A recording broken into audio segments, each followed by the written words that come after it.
Hello माँ, मैं रवि बोल रहा हूँ। कैसी हो माँ? मैं ठीक हूँ बेटे। ये बताओ तुम और बहू दोनों कैसे हो? हम दोनों ठीक हैं। माँ, आपकी बहुत याद आती है। अच्छा सुनो माँ, मैं अगले महीने इंडिया आ रहा हूँ तुम्हें लेने। क्या?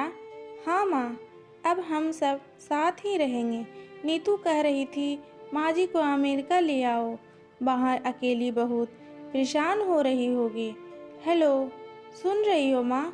हाँ हाँ बेटे। बूढ़ी आंखों से खुशी की आंसू धारा बह निकली। बेटे और बहू का प्यार नस नस में दौड़ने लगा। जीवन के 70 साल गुजार चुकी सवित्री ने जल्दी से अपने पल्लू से आंसू पोंछे और बेटे से बात करने लगी। पूरे 2 साल बाद बेटा घर आ रहा था।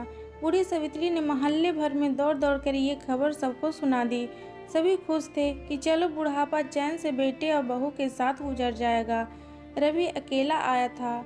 उसने कहा कि माँ, हमें जल्दी ही वापस जाना है, इसलिए जो भी रुपया पैसा किसी से लेना है वो लेकर रख लो, और तब तक मैं किसी प्रॉपर्टी डीलर से मकान की बात करता हूँ। मकान?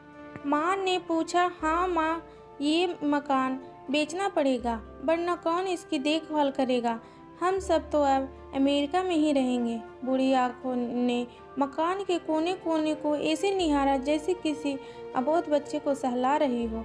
आनन फानन और औने पौने दाम में रवि ने मकान बेच दिया। सवित्री देवी ने वो जरूरी सामान समेटे जिससे उनको बहुत ज़्यादा लगाव था। रवि टैक्सी मंगवा चुका था। एयरपोर्ट पहुंचकर रवि ने कहा, माँ तुम यहाँ बैठो, मैं अंदर जाकर सामान की जांच और बोर्डिंग और वीज़ा का काम निपटा लेता हूँ।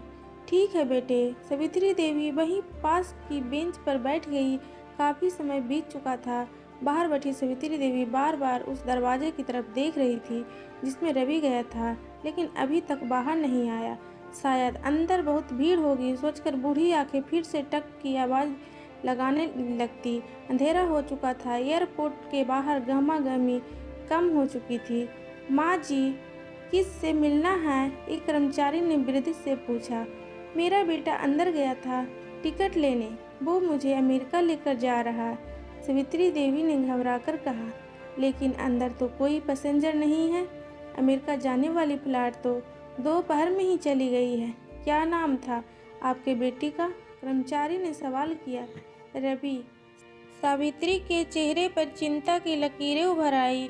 कर्मचारी अंदर गया और कुछ देर बाद बाहर आकर बोला, माँ जी, आपका बेटा रवि तो अमेरिका जाने वाली फ्लाइट से कब का जा चुका।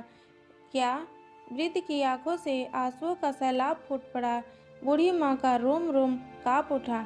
किसी तरह वापस घर पहुंची, जो अब बीत चुका था। रात में घर के बाहर चबूतरे पर सो गई। सुबह हुई तो दयालु मकान मालिक ने एक कमरा रहने को दे दिया। पति की पेंशन से घर का किराया और खाने का काम चलने लगा। समय गुजरने लगा। एक दिन मकान मालिक ने वृद्धि से पूछा, माँ जी, क्यों नहीं आप अपने किसी रिश्तेदार के यहाँ चली जाएं? अब आपकी उम्र भी बहुत हो गई है, अकेली कब तक रह पाएंगी? हाँ, चली तो जाऊं, लेकिन कल को मेरा बेटा आया तो यहाँ फिर कौन उसका ख्याल रखेगा? आँख से आंसू आने लगा। दोस्तों, माँ बाप का दिल कभी मत दुखाना, माँ तो माँ होती है। दोस्तों, अगर ये वीडियो पसंद आए तो एक कमेंट ज़रूर करना, लाइक करें, शेयर करें और सब्सक्राइब करें। Bye bye friend.